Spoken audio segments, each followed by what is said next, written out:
মা, তুমি আর বাবা যখন হানিমুনে গিয়েছিলে তখন একটু খৈনি কিনতে গিয়ে আমার বাবা সিঁড়ি থেকে পা ফসকে পড়ে গিয়ে সেই জায়গায় চোট খেয়েছিল।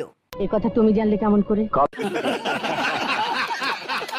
কাল রাতে বাবা আমার স্বপ্নে এসে বলে গেছেন, আরো বলে গেছেন বাবা আমার হওয়ার জন্য পাড়ার সমস্ত বিড়িখোরদেরকে একটা করে শান্তি বিড়ির প্যাকেট কিনে দেওয়ার মানত করেছিলেন, কিন্তু বাবা তা দেননি।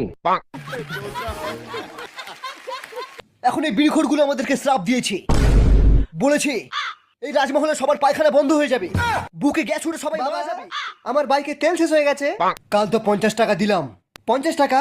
থু, শালা 50 টাকা তেল তো রাস্তার জামিতেই শেষ হয়ে যায়। পেট্রোলের দাম অনেক বেড়ে গেছে, তোকে আর বাইকই চালাতে দেবো না। আরে দরকার নেই তোমার বাইকের, আজ থেকে আমি টোটো কিনে চালাবো, নিজের টাকায় বাইক কিনবো। সেই একই গন্ধ। পচা, এই বিড়ির প্যাকেটটা তোকে কে দিয়েছে? একটা বিড়িখোর বুড়ি। বিড়িখোর বুড়ি? তার মানে আমার মা। এটা এটা মায়ের হাতের তৈরি বিড়ি। একই বিড়ি অন্যজনও তৈরি করতে পারে। নানন্দা, তুমি হয়তো জানো না আমি কতদিন পরে এই বিড়িটা খেয়ে পেট ঝেড়ে হয়ে গেছি।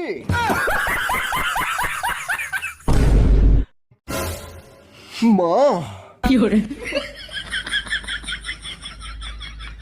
মা, তুমি জানো যে আমি তোমার স্পেশাল বিড়ি ছাড়া কিছু খেতে পারি না মা।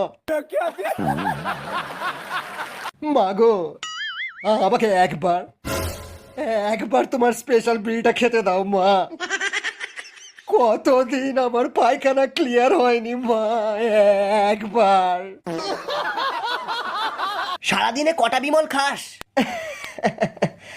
আরে বিমল খেলে মনে হবে পৃথিবীর সব নেশা ছেড়ে দিই। আরে আমি তো হাত দিয়ে যাওয়ার আগেই 10-15 প্যাকেট মেরে দিই।